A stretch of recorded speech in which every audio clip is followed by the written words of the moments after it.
Everyone, good evening. It's 7:30 and welcome to a Beacon of Light podcast tonight. Tonight we have a special, amazing writer, person, creator, Miss Tina Morlock. And she is amazing. She's wonderful. She has helped me in so many things in my journey. And her ability to see story, her ability to see detail, right? Specific detail, and as well as just the whole idea of things is so incredible. So I want to let everybody know where I'm popping in from tonight, down in Kyle, Texas. And Tina, where are you popping in from tonight? I live in Eufaula, Oklahoma. Excellent. So is that a big community, small community? It's a very small lake community. Small lake community. That's awesome. Something fun, be out in the country. I'm sure your ideas go crazy out there, right? I'm sorry, what? I'm sure your ideas go crazy out there. Oh yeah, I've got it, it brings up, because I love photography too, so it brings up so many projects that I want to do, but sometimes you just have to pick one and then just kind of go with it. So that's kind of how my brain works. Yeah, I hear you. There's so many great things to do. Focus in on what needs to be finished and then, yeah, go from there. So it looks like we've got some people popping up here live. So let's go ahead and hit into it. So, Miss Tina, tell us a little bit about yourself. Okay. So, well, as she's already said, my name is Tina Morlock. I live in Oklahoma. About 4 years ago, I left an abusive relationship, an emotionally abusive relationship that had, there was a lot of drug abuse along with it. So I had a lot of challenges right around this time about 4 years ago. And so after taking a long, hard look at myself, I said, this is not how I want my life to be. And I was finally able to pick out, a point of light as we talk about in abuse, darkness versus light, and just kind of start walking toward it and making things better. And so from there, I became an editor. I started publishing books. And so here we are today. Wow, what a journey. Because looking at that self-examination and making the decision to say, that's it, I want to do something different, it starts there. Starts there. But the way to get to where you are, I think that part of endurance and that part of perseverance is something that is scary. It's totally terrifying if you're in a place of such darkness and abuse, because it's like part of you knows, I can get out, we can do things differently, and things can become better.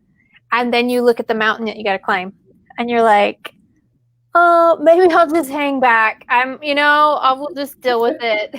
Yeah, it's really hard. It's just a challenging thing, but yeah, and it takes a lot of really self-awareness, and I think that's a huge part of it too, like understanding, what your limits are, what your dreams are, and not being afraid to go for it.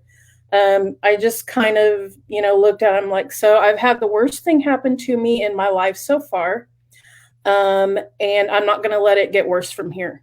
So what can I do?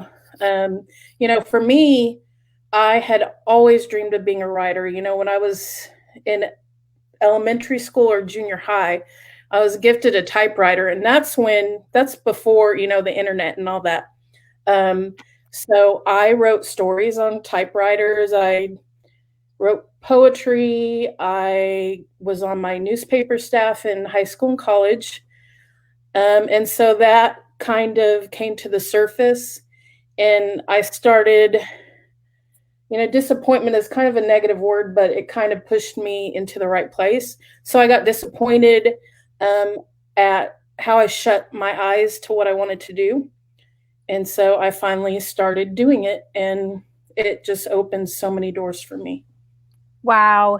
In the opening of that, there's the opportunities that were laid out for you. Were there things that surprised you that happened along the way? Well, I'm not sure if it's surprise, but it really just started connecting with Author Academy Elite, to be honest. Um, that's been about, I think, about 3 years ago. And before that, I thought about, maybe I'd make a good editor, but I didn't know anything about it. And they had a course that came up, and I took that course. And, within a year before I knew it, I was fully independent as far as earning money from editing. So I'm like, I can get out of my stressful day job and start working towards the life that I want. And, from there, it just kind of, exploded. Wow, I would say so. That explosion. I mean, now you're a managing editor. You have so many projects given to you because she's the best. I mean, if anyone's watching tonight and has their work done by Tina, she's incredible. And that gift of just knowing what to do, how it works, and the flow. And then I also think the approach and your communication with other people is amazing. So thank you and praise, praise, praise with all of that. Now, with that being said, going back to the abuse, she's just recently written a book about these experiences. And tell us what the title of this book is. It is called Red Flag Conversations. Wow. Why did you label it that? So it kind of like my journey into realizing abuse, because I, like a lot of people, I didn't realize I was being abused because there was no physical aspect to it. It was like, mental games, pathological lying and cheating and, just trying to control you and, all those kinds of things. And a couple of my friends sat me aside and said, look, this is what's happening. This is the kind of person he is. And it just opened my eyes. So I started looking for books, and there was one book that I picked up that was called Psychopath Free that really just kind of blew my mind. And, the way it was set up, it had all these red flags, and it was like there were over, I don't remember how many, were like 40 red flags or whatever. And it's just like every one I read, I'm like, yes, that happened to me, that happened to me, that happened to me. And then this idea, when I started, wanting to write again, it was just like, I'm going to look at, some of these red flags that are out there, and I'm going to try to make it creative for people, if that makes sense. Like, you've read the book, so but as an example, I've turned a lot of these red flags into a positive by coming up with like creative activities that people can do to kind of cope with what's happening.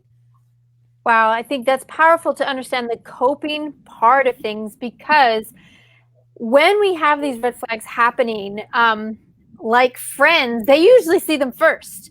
And we're like, what are you talking about? Like we either miss it or we've seen it happen and we're so deep, we just have to cope. We just have to know what to do next. And so, yes, because I've been able to read through it, I feel like I'm so honored to be one of the first to read through it and really experience the emotion. The one thing Tina really didn't say is that she added poetry into this.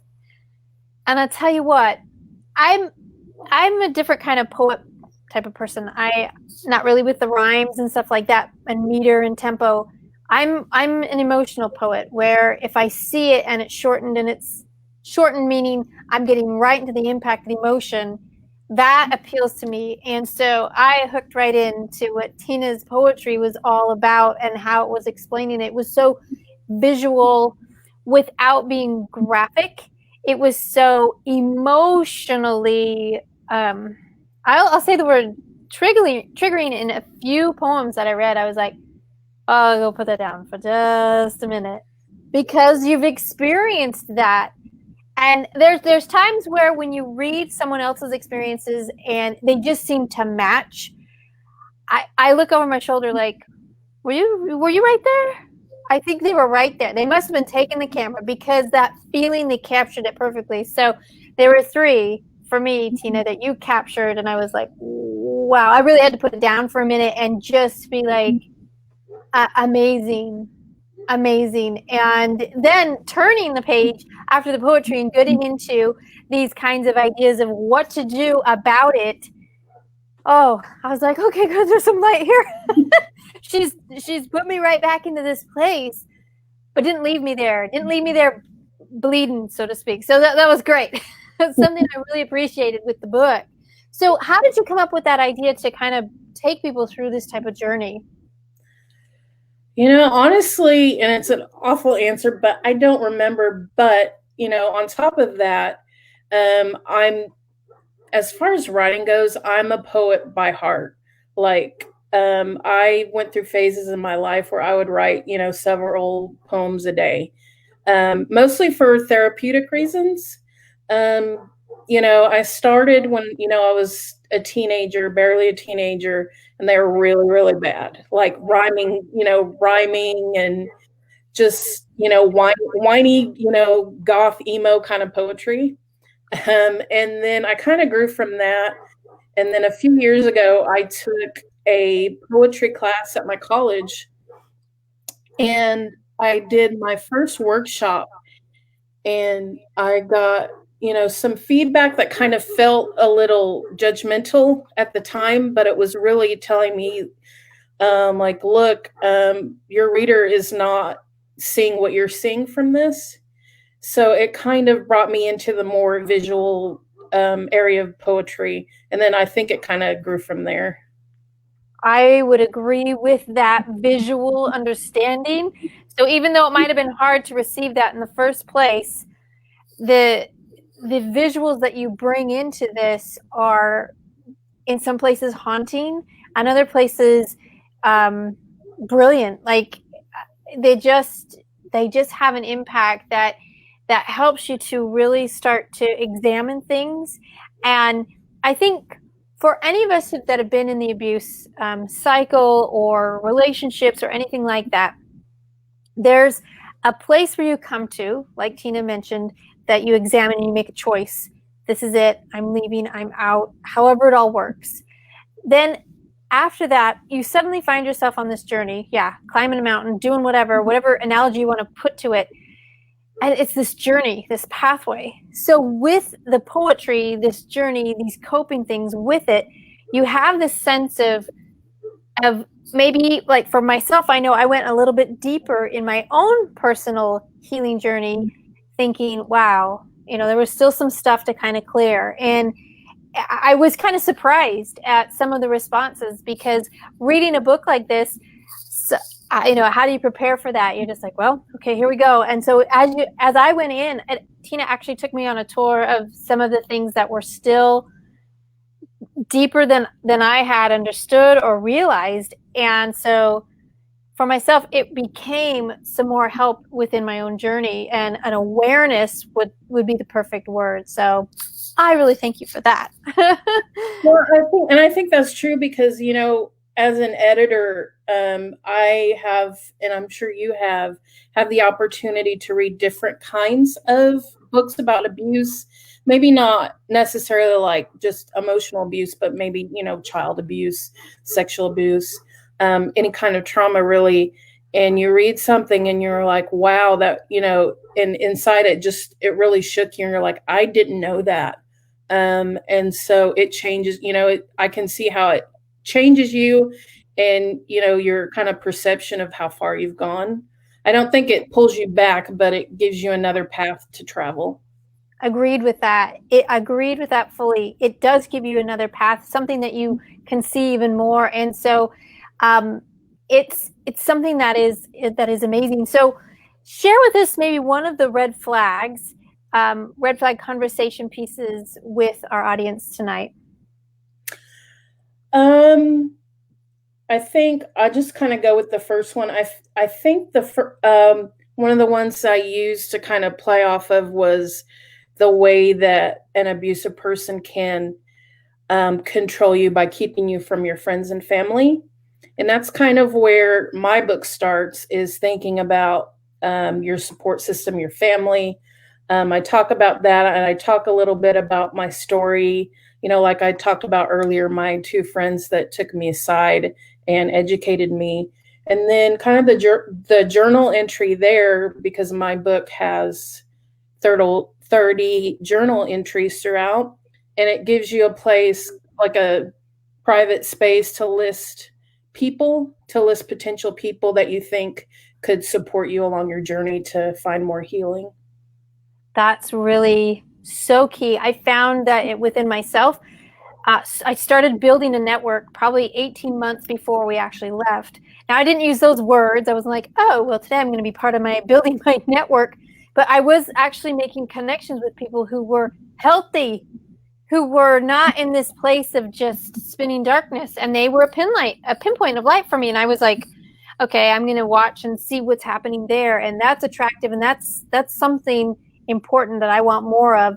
And so these things started to happen, and then reaching out was the scariest thing for myself, because you have been so alone and so isolated in this place.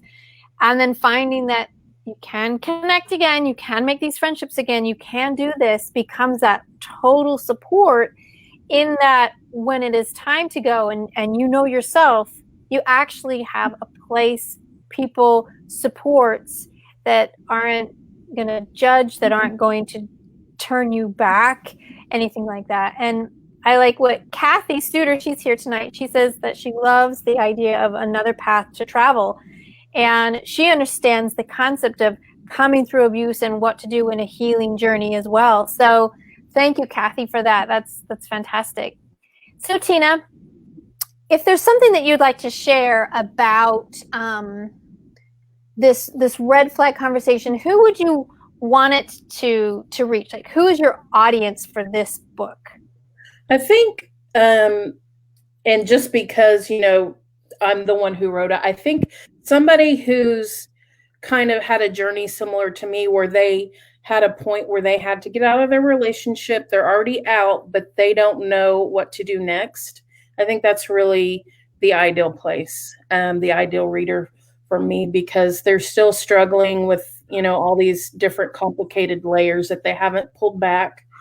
And it kind of, and, also on top of that too, like, they're more creative people that want to explore different things to kind of take their mind off of the pain that's happened to them. Wow.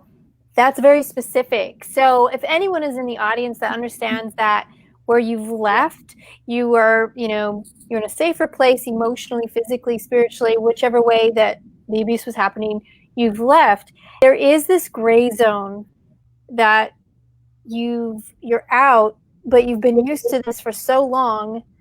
What is the next steps? Where are you going from here? So it looks like Tina's book is part of that journey, a direction, a leader to help examine, become aware, and then make healthier steps towards something that might be your dreams. Like she said, someone who's creative, somebody who has this understanding that there is something more, but where I'm at, I'm stuck. I can't ever reach these types of dreams. I'm curious now, in bringing that up, did your friends mentioned, okay, this is not healthy, this is not good. Did they ever mention anything like, if you left, you could be living, some of your dreams, fulfilling those things? Did they plant any of those ideas in your mind? Or no, not at all. It was more just a safety thing. Like, I had an added benefit too of these two friends. They're a married couple, for one. They're a married couple that's been married for a long time, and they also knew my ex as well. So they had a little bit more knowledge about him than I did. Kind of the dark.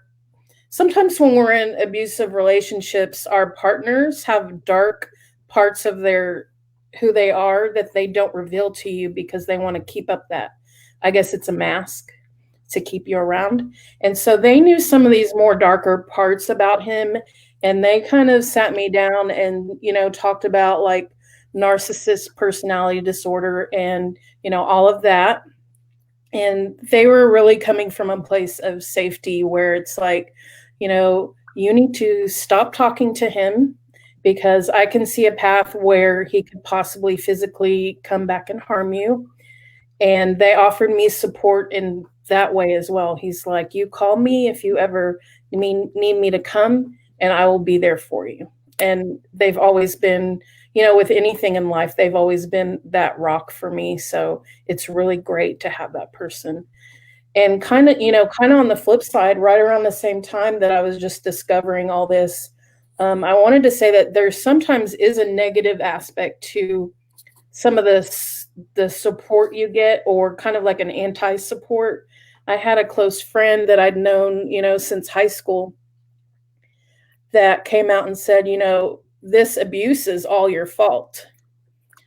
And I was like, no, that's not the kind of energy I need around me. And, from that moment on, he wasn't my friend anymore. And I don't feel the least bit bad about that. So I think I talk about that a little bit in my book. And we will come across people like that, but they're not worth our energy or our tears because they were not for us. Beautifully said. Beautifully said. When you can recognize that and dismiss and block and put away, like you said, that energy that's negative, because it's just going to suck any kind of hope, light, anything that you're on the pathway to go. And recognizing that is a very powerful part of this healing, because you're now exercising the voice and your actions start to match. You're like, hey, guess what? Nope, not for me. Where I know for myself prior to, I would have been like, well, I would have been putting that wish-wash all over again. But when you finally make that stand, decide to make that change, things can really happen. And as long, I think, as you have some type of goal, energy, focus towards something more, and in creation, it just seems to guide you there. So that's incredible. Now where you're at in writing and in offering this book, when is the book launch for this book? When will it be up for sale? When can people start getting it and helping out their friends? We're coming up on October, Domestic Violence Awareness Month, any kind of abuse. So this is like perfect timing. So tell us about that. Well, it officially was available for purchase on, I believe it was Friday or Saturday. And I haven't done a launch yet. I think I might look to do that later on this year. I was planning to do one in August, but it didn't happen with, I had a big moving from, 2 hours away to where I live now. So that took a lot of time. And, I've had some projects that took away some time as well. So I think I'm going to put that off till maybe the end of the year, or definitely probably around November or December. Excellent. So, but it's now available for pre-sales, right? Yeah. Well, it's available for purchase. I didn't do the pre-sales. I just published it, and that was that. Okay, so it is up, it's ready, which is a good information to know, because I know I have connections and people who I help and support with that, giving them more opportunities to have a way in their healing journey to keep going is going to be awesome. And I don't have to say, hey, you have to wait for it. It's like ready and now and available. And so later, when she does launch, that will give even more energy and excitement towards understanding how this can really help and support other people. So what was the goal in writing this book? It was really for me, and I think that's why, well, not completely for me, because, I wanted to involve other people as well, but writing, the writing part of it was really, I felt that, once I get this out, I'll be maybe not completely healed, but I'll be on my path to a better place. And then I got to a point where I was like, I'm not ready. Not that it was hard to write about all the experiences. It was just, I'm just not ready. I feel kind of like an imposter, because I'm not ready to talk to people about how they can make their lives better if I haven't stood kind of in that place too. So that kind of pushed me back a little. So all in all, it took me about 4 years to get it out. I had the structure, I had everything just all outlined, and I had about 40% written when I started writing it again last spring. And so I'd gotten to a good place, and I'm like, I just need to get this published this year. So let's start writing. I'm ready and let's go. Excellent. Ready? Let's go. I love it. That is something that's amazing. Looks like Kathy has another great piece that I wanted to pop up here because you had mentioned it and she's experienced this as well about the blaming of the survivor. Yeah, it enables the abusers. And so that friend that's blaming you, it's when you hear it like that, it feels so shocking. Like, why? Why would you say those things? And it perspectives, different things. It's kind of like, what did I do to you? I've been a friend of yours for a long time. And, this person was a toxic person. And, on the flip side of that too is, like I mentioned earlier, I was going through a situation where I abused drugs for a while. And he was just another one of those toxic people that I didn't need around my life. And so I got rid of a lot of people out of my life, kind of a combination of, the abusive situation and then trying to get away from addiction. So, and, most of the people were people that were just kind of people that weren't real friends, they were users and they just were out for what they wanted and that was it. So clearing that path is such an important way to really direct yourself into the healthiness. When we talk about, when I speak with women, there's a few of them that have this big, deep hope, desire that the person they were with, their abuser, will finally start to change. And they know that they can. They know that they can. And I agree. Anything is possible, but not with you. Like you were toxic together. It's not going to change. And so do they have a way? Yes. But to actually help them the most, they also need to get as far away from you as possible as you need to get away from them, because you will be in a different place and situation and scenario and people and things that are positive for you. And hopefully they will get into that place of positivity and things for them. And so I say, if you really, really, love them, want all this for them, you'll let them go. And they'll get to that place. If they're ready to change, they will find it themselves. And it's a huge key because it allows for that idea, concept, feeling of, I want them to change. I hope they can. And if you let go, more than likely their opportunities to change are there. But if we keep holding on tight. Yeah, and it's not exactly that you're a bad person or you're enabling them to be an abuser. It's more that, this is their business. This is your business. Let us live our lives without each other and we'll probably, be doing a lot better. And, I don't, while, I kind of think, maybe he doesn't have the ability to change, but that's not my business anymore. I got out. I'm doing better. That's what I'm focused on, me and my family.